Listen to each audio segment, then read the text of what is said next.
स्वामी प्रसाद मौर्य के रामचरितमानस पर दिए बयान पर सियासी रण आज भी जारी रहा। आज लखनऊ में राष्ट्रवादी युवा अधिकार मंच ने स्वामी प्रसाद मौर्य के खिलाफ प्रदर्शन किया और दारुल शफा में उनका पुतला फूंककर विरोध जताया। प्रदर्शनकारियों ने आरोप लगाया कि ये विवाद प्रायोजित है, जिसके जरिए जातिगत और धार्मिक उन्माद फैलाने की कोशिश की जा रही है। इस दौरान प्रदर्शनकारियों ने स्वामी प्रसाद मौर्य को जेल भेजने की मांग की।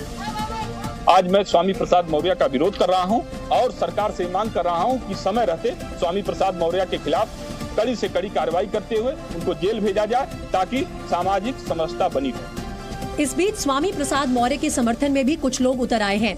लखनऊ में समाजवादी पार्टी कार्यालय के बाहर एक पोस्टर भी लगाया गया है, जिसमें लिखा है, गर्व से कहो हम शूद्र हैं। होर्डिंग में जय शूद्र समाज, जय संविधान भी लिखा है। जो कहा गया कि गर्व से कहो हम हिंदू हैं, गर्व से कहो हम शूद्र हैं, तो ये उनकी पीड़ा बोल रही है। ये पोस्टर इसलिए चर्चा में है क्योंकि एसपी अध्यक्ष अखिलेश यादव ने खुद को शूद्र कहा था।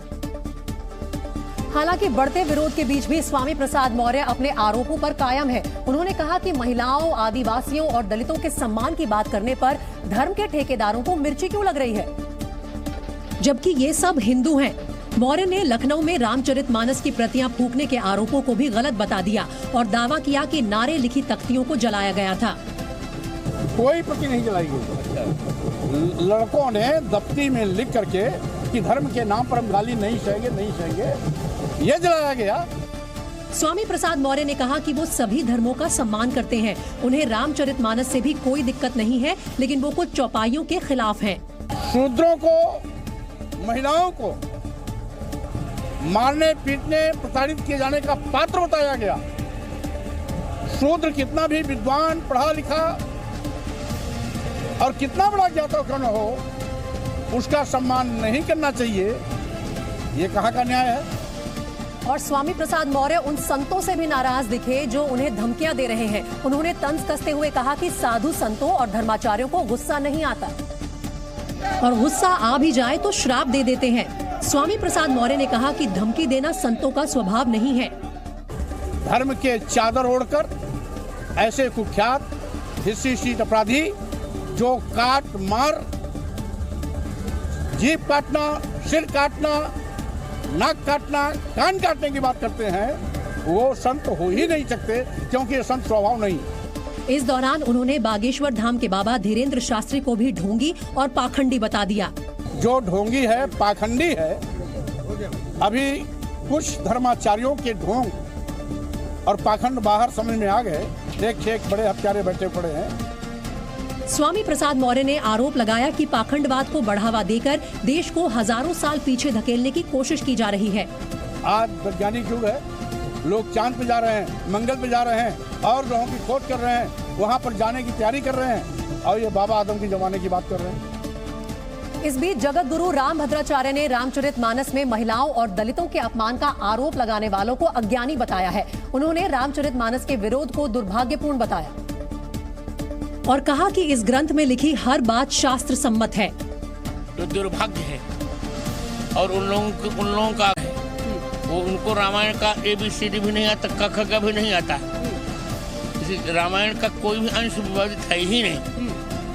प्रत्येक अंश शास्त्र सम्मत है, राष्ट्र सम्मत है और राम सम्मत है। चित्रकूट की तुलसी पीठ के संस्थापक रामभद्राचार्य ने उस चौपाई का भी अर्थ समझाया जिस पर विवाद हो रहा है।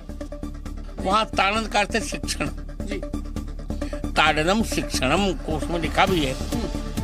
ढोल, वाद्य, गंवार, ग्रामीण व्यक्ति, शूद्र जो चिंता से असंतुलित हो गया हो, पशु और नारी माने महिलाएं, ये सब शिक्षण के अधिकारी हैं। इस दौरान उन्होंने रामचरितमानस पर सवाल उठाने वालों को हिंदुओं का जयचंद भी बता दिया। और धर्मगुरु ही नहीं, बीजेपी ने भी स्वामी प्रसाद मौर्य पर एक बार फिर निशाना साधा। यूपी के डिप्टी सीएम केशव प्रसाद मौर्य ने इस मामले पर एसपी अध्यक्ष अखिलेश यादव को घेरा और आरोप लगाया कि सब कुछ उनके ही इशारे पर किया जा रहा है ताकि राज्य का माहौल खराब किया जा सके। ये स्वामी प्रसाद मौर्य का बयान नहीं है, यह बयान श्री अखिलेश यादव जी का है, ये समाजवादी पार्टी के कुनबे का है और उत्तर प्रदेश के अच्छे माहौल को कैसे विषैला बनाया जाए, इस प्रकार की असफल कोशिश है। केशव मौर्य ने कहा कि इस विवाद को उठाकर पिछड़ों और दलितों को लुभाने की कोशिशें कभी कामयाब नहीं होंगी। तो जिन्होंने सत्ता में रहते हुए लगातार पिछड़ों, दलितों और प्रदेश का शोषण किया, बर्बादी करने का काम किया, उनका भविष्य अब उत्तर प्रदेश में तो है ही नहीं। नेपाल से एक बड़े से ट्रक पर लदे शालिग्राम पत्थर जब बिहार के मोतिहारी पहुंचे तो लोगों ने पूरे श्रद्धा भाव के साथ उनकी अगवानी की और पूजा अर्चना की। इन शिलाओं को नेपाल से अयोध्या ले जाया जा रहा है।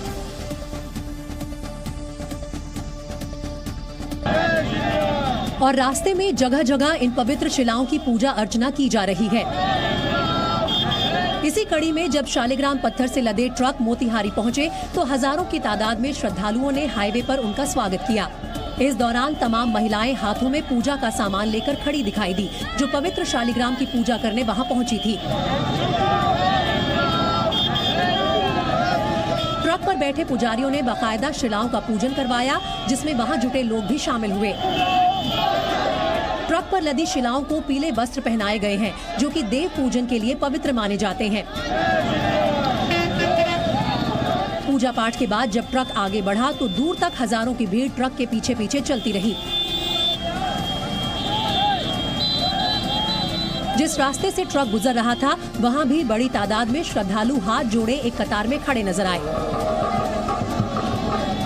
रास्ते में जगह जगह लोग पवित्र शिलाओं के दर्शन और पूजन करते रहे। मोतिहारी से निकलने के बाद शालिग्राम पत्थर से लदे ट्रक बिहार के मुजफ्फरपुर पहुंचे, जहां हाईवे पर जुटी हजारों की भीड़ ने इन पवित्र पत्थरों का श्रद्धा भाव से स्वागत किया। लोगों ने शिलाओं पर फूल चढ़ाए और नमन किया। इसके बाद ट्रक को रोककर वैदिक मंत्रोच्चार के साथ शिलाओं का पूजन और हवन किया गया। इस दौरान वहां जुटे लोग बारी बारी से शिलाओं को छूकर आशीर्वाद लेते भी नजर आए। आखिर यही शिलाएं कुछ समय बाद राम और सीता का रूप धर लेंगी। खुद ब खुद जन सैलाब उमड़ पड़ा है और दिल में श्री राम का भाव लिए हुए आस्था और विश्वास कमाल है। काफी देर तक पूजन, हवन और दर्शन के बाद शिलाओं से लदा ट्रक आगे बढ़ चला, जिसकी मंजिल रामनगरी अयोध्या है। नेपाल से शालिग्राम के 2 शिलाखंड लाए जा रहे हैं। आपको बता दें कि ये कोई आम पत्थर या शिलाखंड नहीं है, क्योंकि इन शिलाओं को तराशकर भगवान राम और माता सीता की प्रतिमा बनाई जाएगी। इन शिलाओं को नेपाल के पोखरा में शालिग्राम नदी या बूढ़ी गंडक नदी से निकाला गया है। शास्त्रों के मुताबिक काले शालिग्राम पत्थर को भगवान विष्णु का रूप माना जाता है। यही वजह है कि किसी दूसरे पत्थर की बजाय शालिग्राम शिलाओं को ही भगवान राम और माता सीता की प्रतिमा बनाने के लिए चुना गया। दावा किया जा रहा है कि शिलाओं से बनी प्रतिमाओं को 2000 साल तक कुछ नहीं होगा। बूढ़ी गंडक नदी के बारे में मान्यता है कि इसमें मौजूद शालिग्राम पत्थर 6 करोड़ साल पुराने हैं। जिन 2 शिलाओं को अयोध्या लाया जा रहा है उनमें एक का वजन 26 टन और दूसरे का वजन 14 टन है। नेपाल के वैज्ञानिकों की टीम ने कई दिनों की तलाश और 150 से ज्यादा शिलाओं को परखने के बाद इन दोनों शिलाओं को चुना। वहीं यूपी में रोडवेज बसों का किराया बढ़ गया है। केंद्रीय बजट से पहले यूपी परिवहन प्राधिकरण ने परिवहन निगम के किराया बढ़ाने के प्रस्ताव को मंजूरी दे दी है। फैसले के बाद यूपी रोडवेज की बसों का किराया 25 पैसे प्रति किलोमीटर महंगा हो गया है। गाजियाबाद के क्रॉसिंग रिपब्लिक इलाके में चोरी की वारदात को अंजाम दिया गया। सगाई समारोह के दौरान मेहमान बनकर आए चोर ने दूल्हे के पिता का बैग चुराया और फरार हो गया। बैग में करीब 4 लाख रुपए और कुछ जेवरात रखे हुए थे। पंजाब के बटाला रेलवे ट्रैक पर किसानों का प्रदर्शन जारी है। किसानों का आरोप है कि प्रशासनिक अधिकारी धक्के से किसानों की जमीन पर कब्जे की कोशिश कर रहे हैं। वहीं अब तक उन्हें गन्ने का बकाया नहीं दिया गया है। मध्य प्रदेश के सिवनी में भीषण रेल हादसा हुआ। यहां एक इंस्पेक्शन ट्रॉली ट्रेन के इंजन से टकरा गई। इस घटना में 2 लोगों की मौत हो गई है, वहीं 3 लोग घायल हो गए। वहीं पाकिस्तान के पेशावर में हुए आत्मघाती हमले में मारे गए लोगों की संख्या बढ़कर 100 हो गई है, जबकि 53 से ज्यादा जख्मी बताए जा रहे हैं। पाकिस्तान मीडिया की माने तो मरने वालों में ज्यादातर पुलिस अधिकारी हैं, जबकि बहुत सारे लोगों के अब भी मलबे में दबे होने की आशंका जताई जा रही है। लिहाजा रेस्क्यू ऑपरेशन जारी रहा और मस्जिद की छत के नीचे दबी जिंदगियों की तलाश की जाती रही। इसके अलावा घायलों को पास के ही अस्पताल में भर्ती कराया गया, जहां खुद पाकिस्तान के प्रधानमंत्री शहबाज शरीफ और आर्मी चीफ उनसे मिलने पहुंचे। दोनों ने हमले में घायल लोगों और पुलिस वालों का हालचाल जाना और सख्त कार्रवाई का भरोसा दिलाया। वहीं दूसरी तरफ हमले में मारे गए पुलिस वालों को पूरे राजकीय सम्मान के साथ अंतिम विदाई दी गई। पेशावर के रेड जोन यानी सबसे सुरक्षित इलाकों में से एक पुलिस लाइन की मस्जिद में धमाके से कई सवाल उठ रहे हैं। सवाल ये कि फिदायीन हमलावर सुरक्षा कर्मियों को चकमा देकर मस्जिद में कैसे दाखिल हुआ।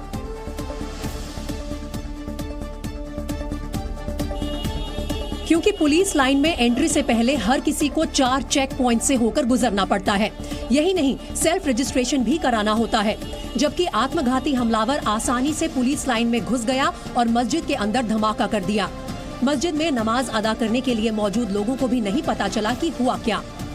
जी, मैं नमाज के लिए मस्जिद चला गया। जब मैंने सुन्नत पढ़ी और फर्ज के लिए जब उठा और नियत करने लगा तो उस दिन जोरदार धमाका हुआ।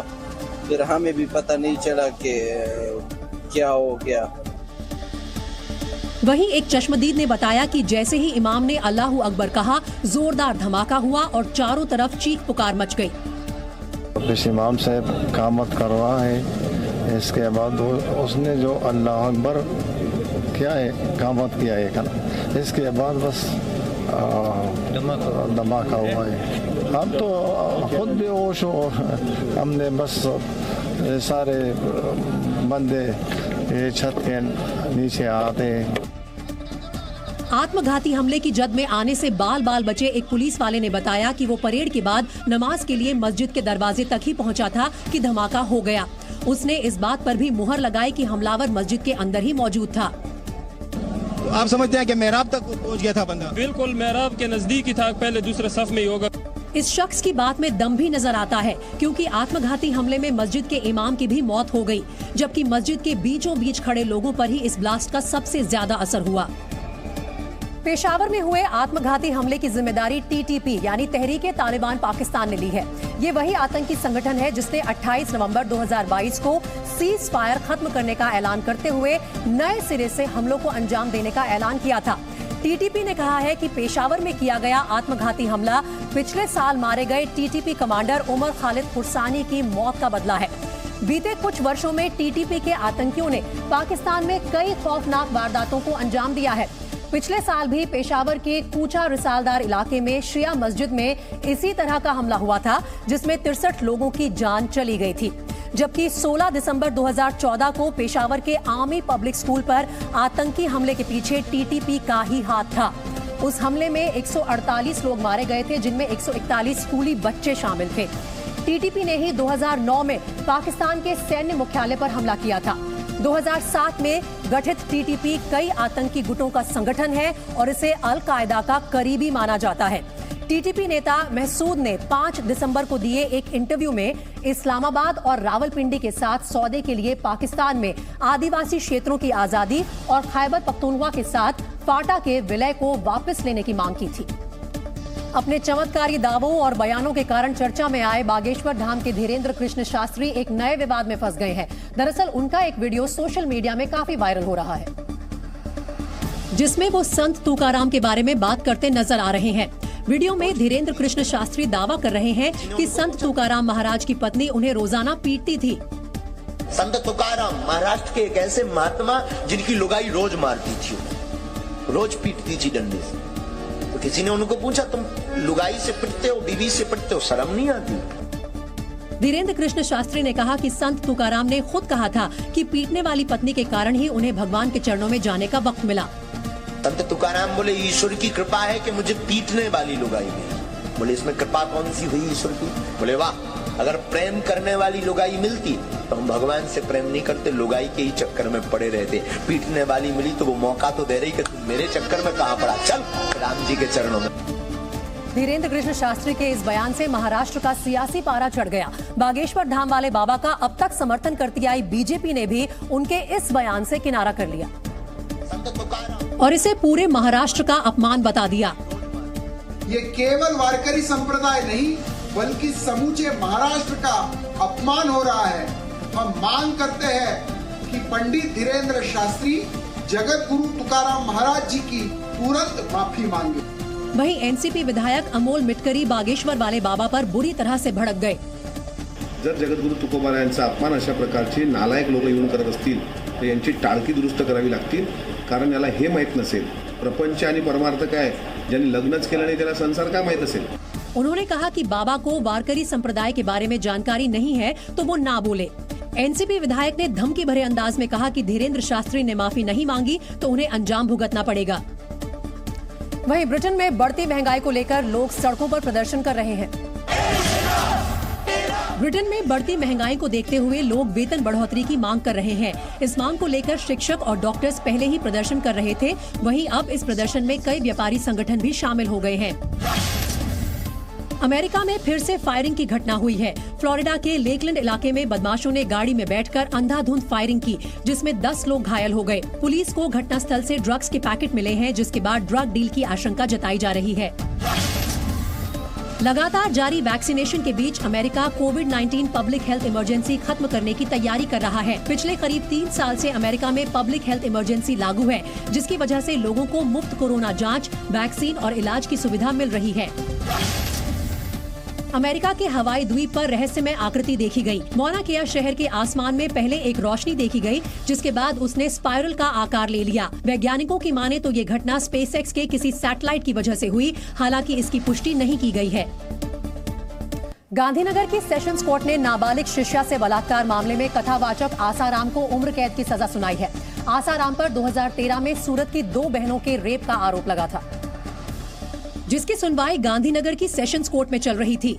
10 साल की लंबी लड़ाई के बाद आखिरकार आसाराम के गुनाहों का हिसाब हो गया और कोर्ट ने कथावाचक आसाराम को रेप का दोषी ठहराते हुए उम्र कैद की सजा सुना दी।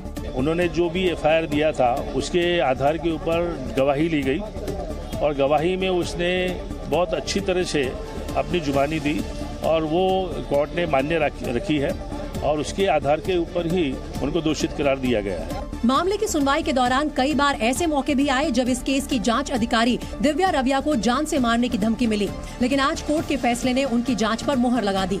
काफी सारे एविडेंस ऐसे थे जो कलेक्ट करने में काफी मुश्किलें आई हमें, लेकिन उन सबको कलेक्ट करके नामदार कोर्ट को पेश करके आज जब ये ऐतिहासिक फैसला आया है तो हम इस सबसे खुश हैं। और आसाराम पहले ही बलात्कार के एक और मामले में दोषी ठहराए जा चुके हैं और उस गुनाह के लिए उम्र कैद की सजा काट रहे हैं और अब उन्हें रेप के दूसरे मामले में भी उम्र कैद की सजा मिली है। लेकिन आसाराम के वकील का कहना है कि सेशंस कोर्ट के इस फैसले को हाई कोर्ट में चुनौती देंगे। आसाराम के वकील ने कहा कि हाई कोर्ट में आसाराम की सजा कम करने की गुहार लगाएंगे।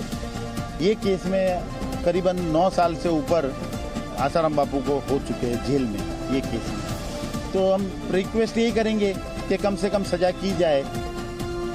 कथावाचक आसाराम की उम्र 81 साल है और वो नाबालिग से रेप के जुर्म में 2018 से ही राजस्थान की जोधपुर जेल में उम्र कैद की सजा काट रहे हैं। कथावाचक आसाराम को रेप के जिस मामले में उम्र कैद की सजा हुई है वो 10 साल पुराना है। इस मामले में पीड़ित लड़कियों ने अक्टूबर 2013 में शिकायत दर्ज करवाई थी।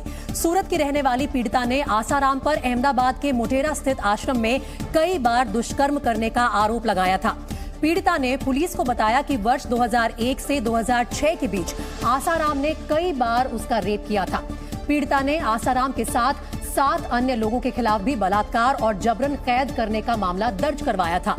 आसाराम पर बलात्कार का आरोप लगने के बाद जुलाई 2014 में पुलिस ने कोर्ट में चार्जशीट दायर की थी और तभी से इस मामले की सुनवाई गांधीनगर की सेशंस कोर्ट में चल रही थी। लंबी बहस के बाद कोर्ट ने आसाराम को धारा 376 2C, धारा 377 और आईपीसी की कई और धाराओं में दोषी पाया। गांधीनगर सेशंस कोर्ट ने आसाराम को रेप के मामले में दोषी ठहराते हुए उम्र कैद की सजा सुनाई है, जबकि सबूतों के अभाव में अदालत ने 6 अन्य आरोपियों को बरी कर दिया। आसाराम फिलहाल जोधपुर जेल में बंद है और रेप के एक अन्य मामले में उम्र कैद की सजा काट रहा है। हिमाचल प्रदेश के ऊंचाई वाले इलाकों में रहने वाले लोग ताजा बर्फबारी के बाद ऐसी मुश्किल में फंस गए कि बाहर निकलना भी दूभर हो गया।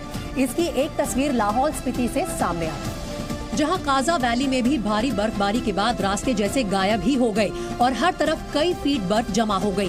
काजा में न मकानों का कोई रंग दिख रहा था और न ही वहां मौजूद मॉनेस्ट्री अलग से पहचानी जा सकती थी, बल्कि हर चीज बर्फ की वजह से एक ही रंग की दिखाई देने लगी। जहां तक नजर जा रही थी वहां तक सिर्फ बर्फ दिख रही थी। रोजमर्रा की जिंदगी बर्फ में जैसे जम ही गई। इस बीच काजा में बौद्ध भिक्षु भी बर्फ को हटाते हुए दिखाई दिए। काजा की बर्फ से ढकी जमीन का कोई छोर दिखाई नहीं दे रहा था। ऐसे में रास्ता साफ करने के लिए स्थानीय लोग भी बर्फ हटाने में जुट गए। लाहौल स्पीति के अलावा कुल्लू, चंबा, शिमला और किन्नौर में भी भारी बर्फबारी हुई है। हिमाचल के शिमला में ताजा बर्फबारी के बाद बड़ी तादाद में सैलानी पहुंच रहे हैं, लेकिन ये बर्फ इस वक्त शिमला शहर की बजाय उसके ऊपरी इलाकों में देखने को मिलेगी, जहां पहाड़ों पर सिर्फ चीड़ के पेड़ों के तने ही बर्फ से महरूम दिख रहे हैं। तस्वीर नारकंडा की है, जहां कल से ही बर्फबारी शुरू हो गई थी और उसके बाद पूरा इलाका ऐसा दिखाई दिया जैसे सफेद रंग से रंग दिया गया हो। बर्फ इतनी ज्यादा है कि यहाँ पैदल रास्ते तो दूर, सड़कों का अंदाजा लगा पाना भी मुश्किल हो रहा है।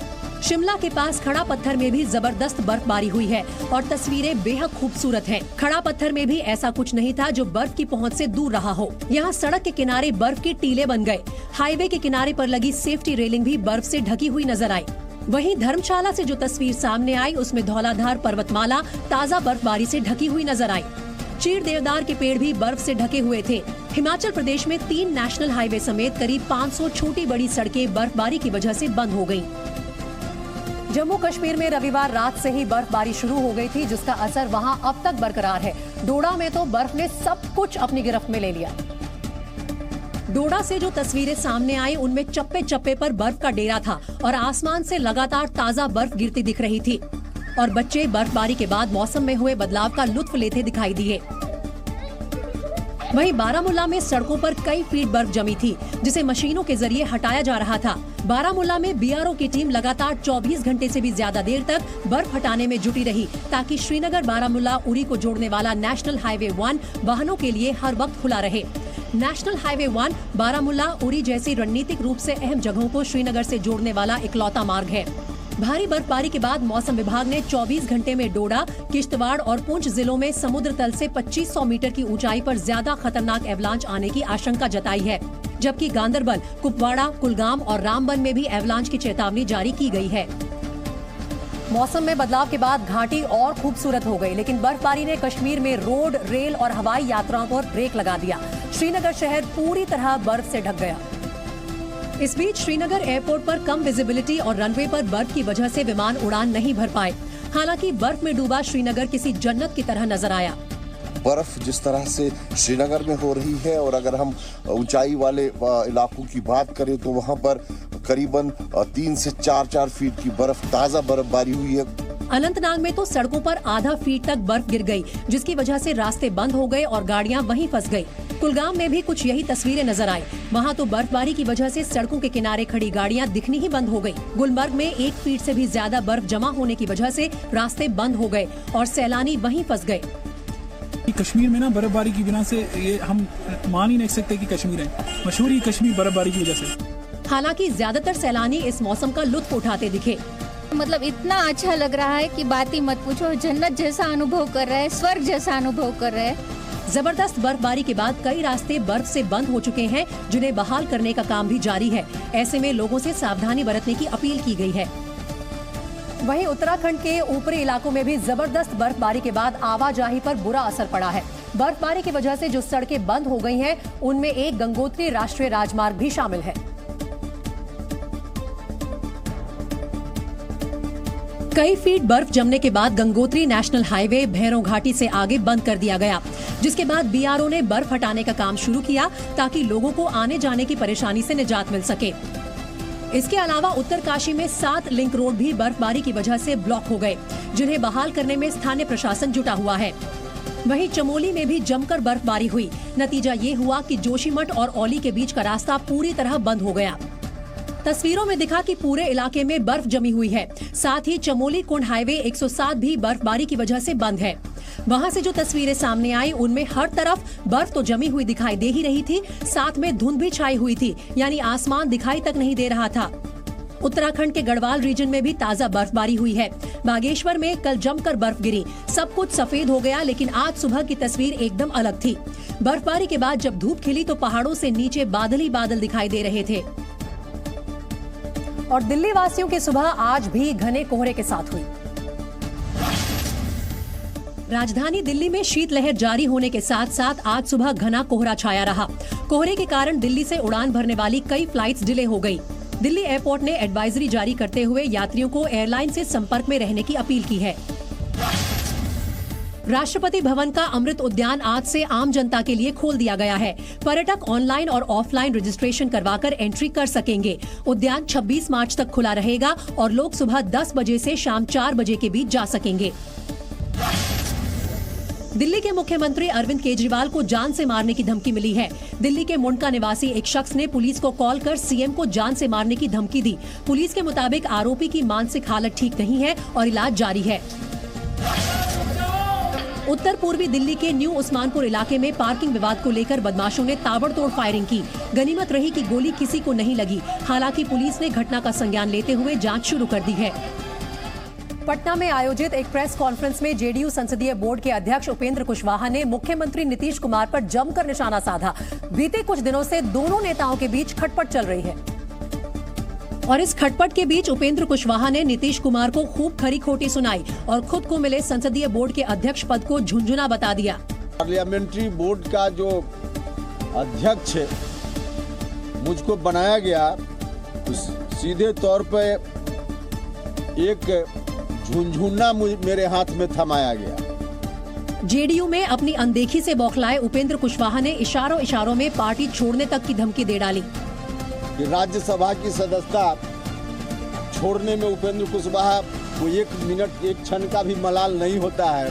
भारत सरकार में मंत्री पद को छोड़ते हुए एक मिनट का मलाल नहीं होता है। तो एमएलसी कौन सी बड़ी चीज है? एमएलसी कौन सी बड़ी चीज है? कुशवाहा की नाराजगी यही नहीं थमी। उन्होंने आरोप लगाया कि नीतीश कुमार को अति पिछड़ा वर्ग के लोगों पर भरोसा नहीं है।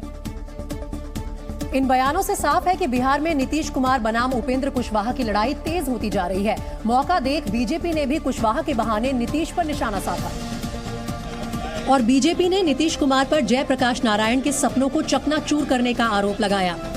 आज कहीं न कहीं चारा घोटाला के गोद में बैठ गए हैं और जयप्रकाश नारायण जी के सपनों को चकनाचूर कर रहे हैं। श्री उपेंद्र कुशवाहा जी का कहना यही है।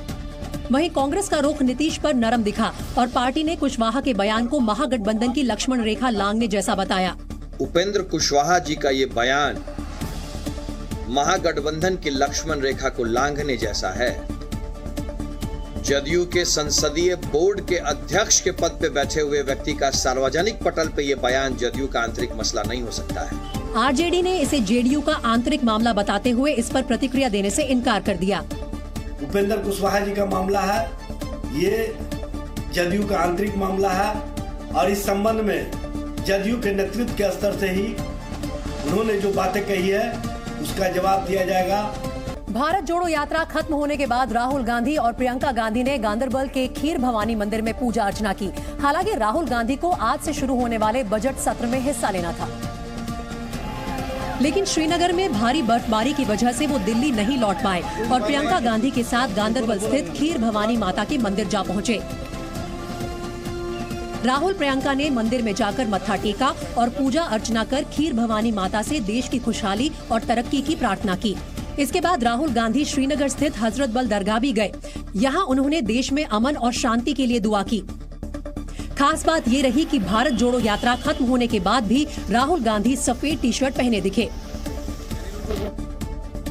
देश को बहुत जल्द सबसे तेज और सबसे लंबे एक्सप्रेसवे की सौगात मिलने वाली है। ये एक्सप्रेसवे दिल्ली और मुंबई को जोड़ेगा। केंद्रीय सड़क परिवहन मंत्री नितिन गडकरी ने ट्वीट कर जानकारी दी है कि 1350 किलोमीटर लंबे दिल्ली मुंबई एक्सप्रेसवे का करीब 200 किलोमीटर लंबा पहला चरण बनकर तैयार हो गया है, जो कि हरियाणा के सोना से राजस्थान के दौसा तक जाता है। 12 फरवरी को प्रधानमंत्री नरेंद्र मोदी एक्सप्रेसवे के इस पहले चरण का उद्घाटन करेंगे। इस एक्सप्रेसवे पर गाड़ियां 120 किलोमीटर प्रति घंटा की रफ्तार से चलाई जा सकेंगी। बताया जा रहा है कि इस एक्सप्रेसवे के जरिए दिल्ली से जयपुर पहुंचने में अब 2 घंटे लगेंगे। अभी ये दूरी तय करने में 4 घंटे लगते हैं। एक्सप्रेसवे पूरी तरह बन जाने के बाद दिल्ली से मुंबई की दूरी 12 घंटे में तय की जा सकेगी। इस एक्सप्रेसवे के निर्माण पर करीब 1 लाख करोड़ रुपए की लागत आएगी। इसे बनाने में 12 lakh ton steel, 35 crore cubic metre मिट्टी और 80 लाख टन सीमेंट का इस्तेमाल होगा। दिल्ली मुंबई एक्सप्रेसवे के दोनों तरफ 40 लाख पेड़ लगाए जाने की भी योजना है। इस हाई स्पीड एक्सप्रेसवे पर ऑटोमेटिक टोल कटेंगे और इसके लिए गाड़ियों को रोकने या लाइन लगाने की जरूरत नहीं होगी। इस एक्सप्रेसवे पर 2 पहिया, 3 पहिया और ट्रैक्टर्स के चलने पर पूरी तरह पाबंदी होगी। राष्ट्रपति द्रौपदी मुर्मू के अभिभाषण से संसद के बजट सत्र की शुरुआत हो गई। ये राष्ट्रपति मुर्मू का संसद में पहला अभिभाषण था, जिसमें उन्होंने केंद्र सरकार को निडर और देश हित को सर्वोपरि रखने वाली सरकार बताया। आज भारत में एक स्थिर, निडर, निर्णायक और बड़े सपनों के लिए काम करने वाली सरकार है। इस दौरान उन्होंने सर्जिकल स्ट्राइक से 3 तलाक तक की चर्चा की। सर्जिकल स्ट्राइक से लेकर आतंकवाद पर कठोर प्रहार तक, LOC से लेकर LAC तक, हर दुस्साहस के कड़े जवाब तक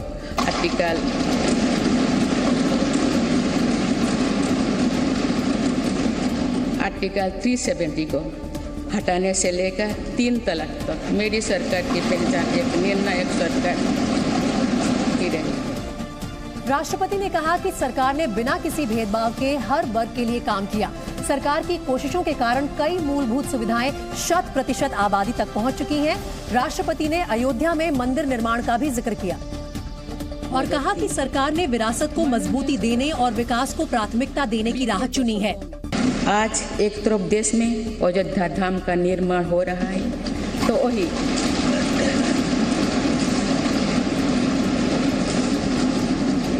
दूसरी तरफ आधुनिक संसद भवन भी बन रहा है।